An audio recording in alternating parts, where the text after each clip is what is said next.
Hello everyone, this is Muskan Parvez. Welcome you all on your own YouTube channel Be Prudent. तो अभी कुछ दिन पहले मैंने एएमयू का लेटेस्ट सिलेबस अपडेट किया था। सॉरी, मैंने थोड़े 2 वीक्स पहले के सिलेबस को अपडेट कर दिया था। मुझे लगा कि मैंने एएमयू के वेबसाइट से डाउनलोड किया है तो लेटेस्ट होगा, लेकिन मुझे हाल ही में पता चला कि 2 वीक पहले एएमयू ने अपने सिलेबस को अपडेट किया और सिलेबस में काफ़ी चेंजेस हुए, जिसकी वजह से मेरे सब्सक्राइबर्स लगातार मेरे पास मैसेज कर रहे हैं कि दी अपी प्लीज़ न्यू सिलेबस की इन्फॉर्मेशन डालिए। तो उसके लिए मैं दोबारा ये वीडियो बना रही हूँ ताकि मेरे सब्सक्राइबर्स को इनकन्वीनियंस ना हो। तो चलिए आज का वीडियो स्टार्ट करते हैं। आपको स्क्रीन पे देखने को मिल जाएगा सिलेबस। सबसे पहले बात कर लेते हैं क्लास 11 साइंस स्ट्रीम के बारे में। तो इसमें क्या चेंजेस हुए हैं ध्यान से सुनिए आप लोग। साइंस है जिसमें फिजिक्स, केमिस्ट्री और लाइफ साइंस के 50 मार्क्स के क्वेश्चन एज इट इज है। और मैं आपको बता दूं कि ऑब्जेक्टिव टाइप के पेपर होने वाले हैं 100 मार्क्स के, जिसमें 100 क्वेश्चंस होंगे। मैथमेटिक्स से आपके 30 मार्क्स के जो एज इट इज था। जनरल नॉलेज के क्वेश्चन जो है वो 5 मार्क्स के हो गए हैं। जो मैंने प्रीवियस वीडियो में 10 मार्क्स के बताए थे वो 2 वीक्स पहले के सिलेबस थे, लेकिन अब उसको अपडेट करके जनरल नॉलेज के क्वेश्चन से 5 मार्क्स के हैं। इंग्लिश के क्वेश्चन को 5 मार्क्स का कर दिया गया है और इंडो इस्लामिक कल्चर से आपके 10 मार्क्स के क्वेश्चन है। बात करते हैं साइंस फिजिक्स में कौन कौन से टॉपिक कवर होने वाले हैं। तो सबसे पहले मोशन जो कि क्लास 9 का है, जिसमें distance, displacement, velocity, uniform, non uniform motion, acceleration, distance, speed, velocity, ये सारी चीजें आएंगी। Force and Newton's law of motion, जिसमें है force and motion, Newton's law of motion, inertia and mass, momentum, force, acceleration, conservation of momentum, ये सारी चीजें। Gravitation, तो ग्रेविटेशन से universal law of gravitation, acceleration due to gravity, mass free fall object, ये सारी चीजें पूछी जाएंगी। वर्क, एनर्जी एंड पावर से वर्क डन है, force, energy, power, kinetic energy, law of conservation of energy, ये सारी चीजें पूछी जाएंगी। फ्लोटेशन से आपके Archimedes principle, buoyancy, elementary idea of relative density, ये सारी चीजें पूछी जाएंगी।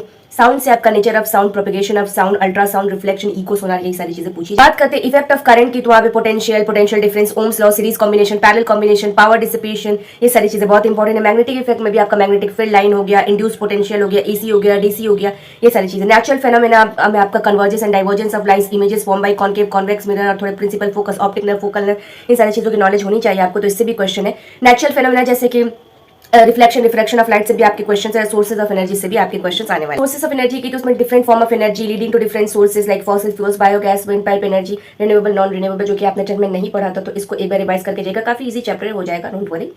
केमिस्ट्री में आपकी बात करते हैं तो मैटर से नेचर एंड बिहेवियर, जिसका मैटर का definition, solid, liquid, gas, characteristics उनकी, फिर नेचर ऑफ मैटर आप पढ़ के जाइएगा, पार्टिकल ऑफ मैटर पढ़ के जाइएगा, मोल कॉन्सेप्ट पढ़ के जाइएगा, इससे 1-2 नंबर के क्वेश्चन आते हैं। मोल कॉन्सेप्ट अच्छे से पढ़ के जाइएगा, स्ट्रक्चर ऑफ एटम पढ़ के जाइएगा, फिर हमारा एयर, वाटर, सॉइल, ये सारी चीजें अच्छे से पढ़ के जाइएगा। बायोकेमिकल साइकिल जैसे कि water cycle, oxygen cycle, nitrogen cycle, carbon cycle, ये बहुत इंपॉर्टेंट है, जो आपने 9th में नहीं पढ़ा था, एक बार उसको रिवाइज करना बेहद जरूरी है।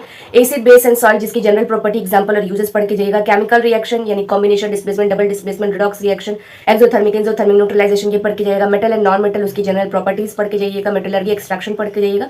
कार्बन एंड कंपाउंड का एलिमेंट्री आइडिया, बॉन्डिंग पढ़ के जाइएगा। सम इंपॉर्टेंट केमिकल जैसे कि सोपनिंग, क्लीजनिंग, एजेंट, स्टरिफिकेशन, स्पानिफिकेशन, ये पढ़ के जाइएगा। पीरियोडिक क्लासिफिकेशन ऑफ एलिमेंट, जो कि डिलीट हो गया है लेकिन वो पढ़ के जाना है आपको। कंजर्वेशन ऑफ नेचुरल रिसोर्सेज, कैसे मैनेज होता है, कैसे coal petroleum conservation. Periodic classification class 10 से आपका डिलीटेड हो गया था, लेकिन ये चैप्टर आप 1 शॉर्ट वीडियोस का देखिएगा तो ये आपको समझ में आ जाएगा। अब बात करते हैं बायोलॉजी की। तो बायोलॉजी में लाइफ प्रोसेस, जिसमें कि आपका बेसिक कॉन्सेप्ट न्यूट्रिशन को जगह, रेस्पिरेशन, ट्रांसपोर्टेशन, एक्सक्रीशन सिस्टम बिल्कुल भी छोड़ के नहीं जाना है। Control and coordination, plant and animal, tropic movement हो गया, फिर नास्टिक मूवमेंट्स हो गया, nervous system, control and coordination, hormones हो गया, तो ये सारी चीजें पढ़ के जाएगा। रिप्रोडक्शन में आपका एनिमल और प्लांट रिप्रोडक्शन हो गया, एड्स के बारे में, HIV के बारे में, सेफ सेक्स के बारे में, बियरिंग एंड कॉन्ट्रासेप्टिव मेथड्स के बारे में पढ़ के जाना है आपको। हेरिडिटी एंड एवोल्यूशन में हेरिडिटी, उसका ओरिजिन कहाँ से हुआ था, इंट्रोडक्शन और बेसिक कॉन्सेप्ट एवोल्यूशन के बारे में, मेंडल्स के लॉ के बारे में भी आप पढ़ के जाइएगा। कंजर्वेशन ऑफ नेचुरल रिसोर्सेज यानी forest and wild life, Chipko movement, legal perspective, ये सारी चीजें आप देख के जाइएगा। रीजनल एनवायरनमेंट जैसे कि big dams, advantages and limitation, water harvesting, ये सारी चीजें भी हैं। Ecosystem, food chain, food web, ये आपको पढ़ के जाना है। बहुत छोटा टॉपिक है, सिर्फ आधे घंटे में टॉपिक क्लियर हो जाने वाली है। मैं इसका वीडियो भी डालने वाली हूँ, डोंट वरी। फिर आपका फूड से आ जाएगा प्लांट एनिमल ब्रीडिंग, ये सारी चीजें आप पढ़ के जाइएगा। बायोलॉजिकल डाइवर्सिटी, मैंने पहले भी बताया था कि डाइवर्सिटी इन लिविंग ऑर्गेनिज्म आप लोगों ने नहीं पढ़ा है, तो इसको आप पढ़ के जाइएगा, जिसमें आपका सीलेंट्रेटा, आर्थ्रोपोडा, नेमाटोडा, ये सारी जो कैटेगरीज है, मोलस्का, पॉलीफेरा वगैरह बहुत इंपॉर्टेंट है। कम से कम 2 मार्क्स का तो आ ही जाते हैं इससे क्वेश्चन। फिर बेसिक यूनिट्स ऑफ लाइफ जैसे प्रोकैरियोटिक, यूकैरियोटिक, गोगली अपैरेटस क्या है, एंडोप्लाज्मिक रेटिकुलम क्या है, माइटोकॉन्ड्रिया क्या है, न्यूक्लियस क्या है, क्रोमोसोम क्या है, ये सारी चीज़ मैंने अपने शॉर्ट्स में डाली हुई है, तो वहाँ से आप मदद ले सकते हैं। उसके बाद हम टिश्यू, ऑर्गन सिस्टम, ये सारी चीज़ें भी आपको पढ़ना है। हेल्थ एंड डिजीज यानी कि why do we fall chapter आप लोगों ने नहीं पढ़ा है, तो why do we fall chapter की डिमांड है, मैं उसमें भी वीडियो बनाने की कोशिश करूँगी इंशाल्लाह।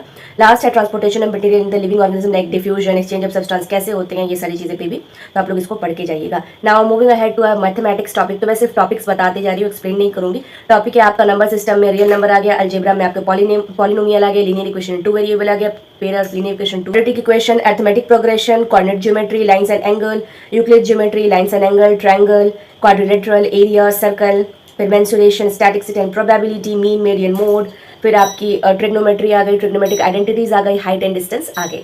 अब हम बात करते हैं जनरल नॉलेज के बारे में। तो जनरल नॉलेज में आपके 4 टॉपिक है जिससे आपके 5 नंबर के क्वेश्चन आएंगे। पहला टॉपिक है आपका करंट अफेयर से क्वेश्चन पूछा जा सकता है।